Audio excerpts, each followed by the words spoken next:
दोस्तों, ये घटना सन 1989 से सन 1910 के बीच घटित हुई, जब इटली के कुछ लोग जो अपने हालात से मजबूर होकर अमेरिका आए, लेकिन वो लोग ना तो पढ़े लिखे थे और ना ही उनके पास पैसे थे। इसलिए कई अमेरिकन उन्हें अपने से नीचा समझते थे और उनसे सिर्फ मजदूरी कराई जाती थी। वो एक नाले के पास रहते थे, उनका कोई घर नहीं था। हालात इतने बुरे थे कि उन्हें अस्पतालों में भी जगह नहीं दी जाती थी। इन्हीं में से एक पायलो नाम का बच्चा अपनी माँ के इलाज के लिए अस्पतालों में डॉक्टरों के सामने रोता गिड़गिड़ाता है, लेकिन उसकी कोई मदद नहीं करता और उसकी माँ की मौत हो जाती है। और उसे बताए बिना उसकी माँ को एक डपयार्ड में लेकर चले जाते हैं। अब पायलो बिल्कुल अकेला हो चुका था। फिर उसके पास एक एंजो नाम का लड़का आता है और वो उसे अपने साथ नाले के पास ले जाता है, जहाँ वो अपने इटालियंस लोगों के साथ रहता था। और इनकी जिंदगी को सुधारने की कोशिश कब्रिनी नाम की एक नन करना चाहती है। कब्रिनी इटली के लोमार्ड में एक अनाथ आश्रम चलाती थी, लेकिन वो दूसरे देशों के इमिग्रेंट्स के भी अनाथ आश्रम बनवाकर उनकी मदद करना चाहती थी। कब्रिनी का पूरा नाम मारिया फ्रांसिका कब्रिनी था, लेकिन हम उन्हें यहाँ कब्रिनी कहकर बुलाएंगे। जब उन्हें इटालियंस के बारे में पता चला तो उसने अपने मन में कुछ करने का ठाना। कब्रिनी फेफड़ों की बीमारी से जूझ रही थी और वो सालों से रोम के वेटिकन शहर में जाने की कोशिश में लगी हुई थी। और आखिरकार एक दिन उन्हें ये मौका मिल जाता है। वो पोप से मिलने वेटिकन पहुंच गई और एक पादरी को उसने बताया कि दूसरे देशों में गरीबी फैल रही है और वो खुद लोगों की मदद करने के लिए उन देशों में अनाथ आश्रम खोलना चाहती है। लेकिन वो पादरी ने इस बात से साफ इनकार कर दिया और कहा कि वो अब अपने देश से बाहर नहीं जाएगी। पादरी की इस बात ने उसे उसका बचपन याद दिलाया कि जब वो नदी में डूबते डूबते बची थी तो उसे कमरे में बंद कर दिया गया था। और फिर कब्रिनी ने उससे कह दिया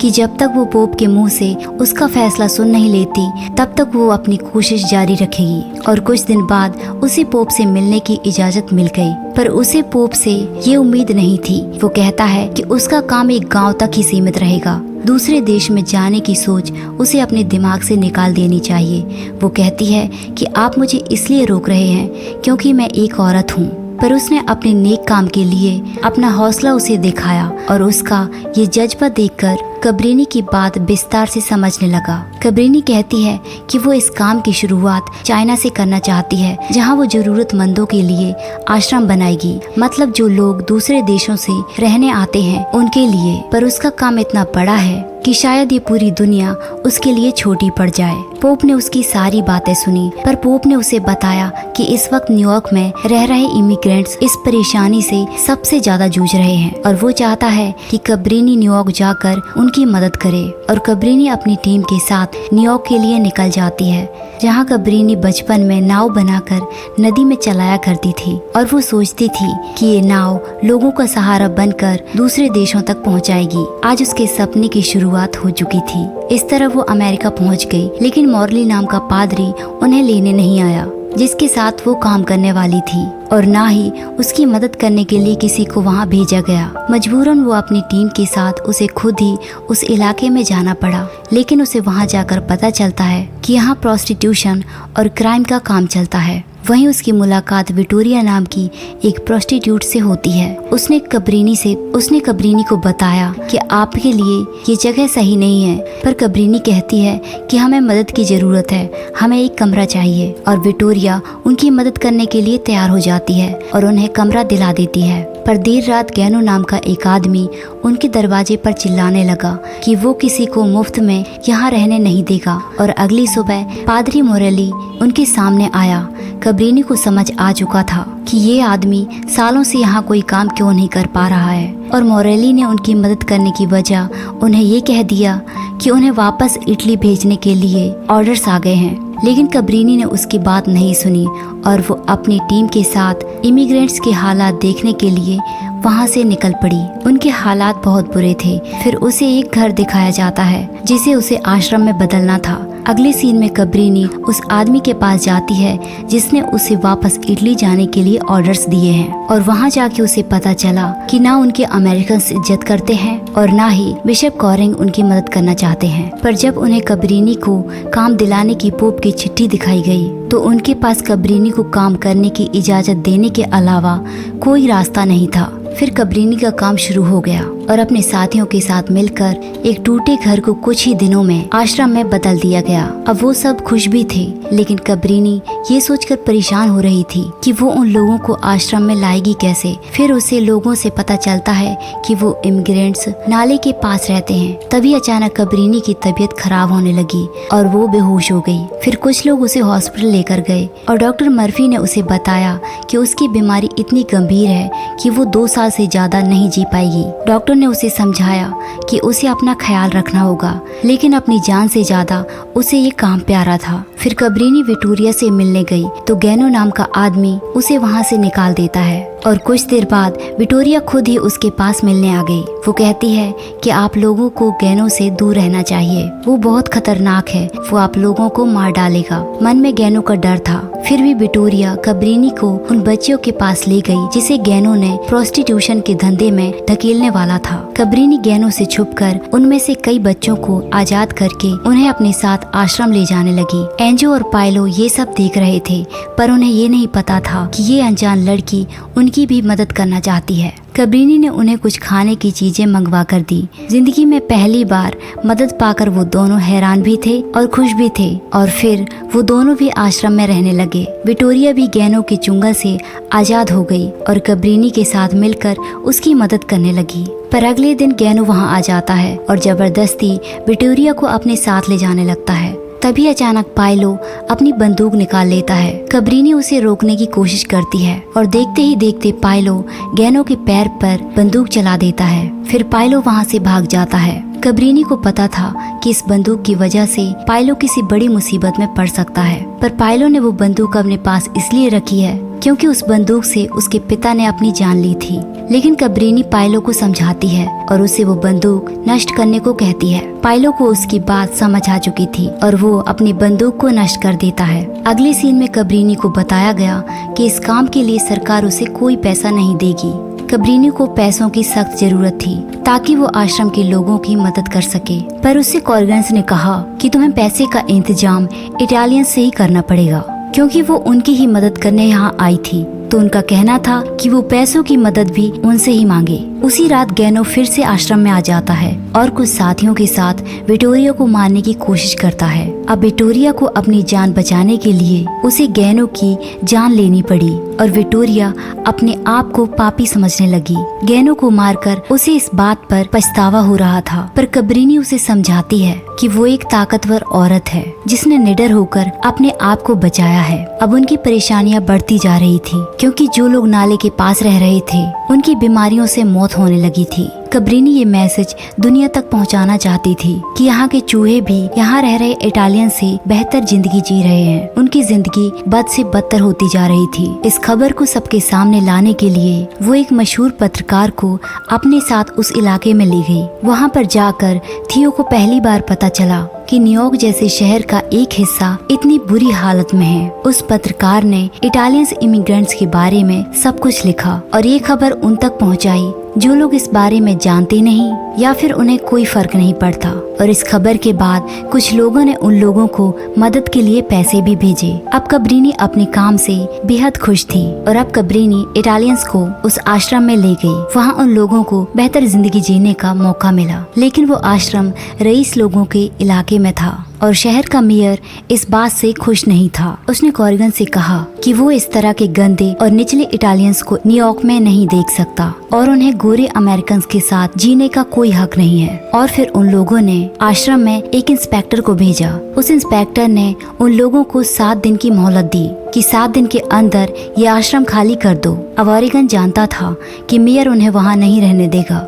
इसलिए उसने उनकी मदद करते हुए उस इलाके से दूर रहने के लिए एक घर दिया। उस घर के आसपास बहुत अच्छा माहौल था। ऑरिगन ने उनसे कहा कि इस घर में आप लोगों को कोई दिक्कत नहीं होनी चाहिए, लेकिन यहाँ पानी की समस्या है, इसलिए आप लोगों को कुआं खोदकर खुद ही पानी की व्यवस्था करनी पड़ेगी। फिर कबरीनी अपने साथियों के साथ कुआं खोदने का काम शुरू कर दिया। ये काम इतना आसान नहीं था, पर कबरीनी हार मानने वाली नहीं थी और विक्टोरिया इस बात से डर रही थी कि कबरीनी की तबीयत खराब रहती है। इसके बावजूद भी वो आराम नहीं करती। लेकिन यहाँ कबरीनी का कहना था कि यदि वो आराम करेगी तो उसे लगेगा कि वो मर चुकी है। उसके पास जितनी भी जिंदगी बची थी वो इस छोटी सी जिंदगी में बहुत कुछ करना चाहती थी। एंजो और पायलो कबरीनी की मदद करना चाहते थे और वो दोनों माइनिंग का काम करने लगे। पर वहाँ एक एक्सीडेंट हो गया जिसमें कई लोगों की मौत हो गई। घायल मरीजों को घर के अंदर लाया गया। इस एक्सीडेंट में पायलो तो बच गया था,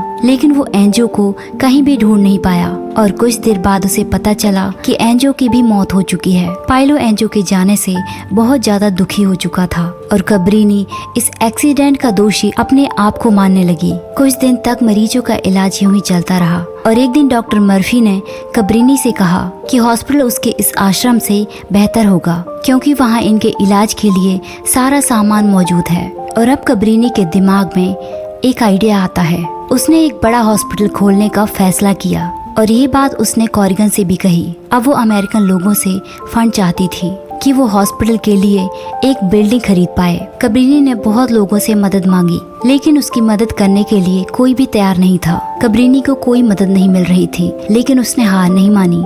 लेकिन डॉक्टर मर्फी उसकी परेशानी दूर करना चाहता था, इसलिए वो उसे कुछ ऐसे रईस लोगों के पास ले गया जो खुद भी पहले इमिग्रेंट्स हुआ करते थे। उन रईस लोगों ने उसकी बातें समझी कि वो कितना नेक काम करना चाहती है और वो लोग उसकी मदद करने के लिए तैयार हो गए और उसे एक बिल्डिंग खरीद के दी। इस तरह कबरीनी के पास पैसों का इंतजाम भी होने लगा, जिसकी मदद से वो हॉस्पिटल का सामान और दवाइयाँ लेकर आई। और कुछ दिन बाद विक्टोरिया की मदद से वो लोग कुआं खोदने में भी कामयाब हो गए। और एक रात कबरीनी उन इटालियंस बच्चों को लेकर एक अमेरिकन सिंगर एनरिको के घर ले गई। कबरीनी ने उसे मिलने के लिए पहले परमिशन मांगी और फिर उन बच्चों ने एनरिको के सामने अपना टैलेंट दिखाया। उनके टैलेंट को देखकर एनरिको इम्प्रेस हो गया और फिर उसने एक शो का इंतजाम किया जिसकी मदद से वो लोग चैरिटी के लिए पैसे इकट्ठे कर पाएंगे। और जैसे ही शहर के मेयर को ये बात पता चली तो वो ये सब बर्दाश्त नहीं कर पाया और उसने पुलिस को वहाँ भेज दिया। पुलिस ने वो शो बंद करा दिया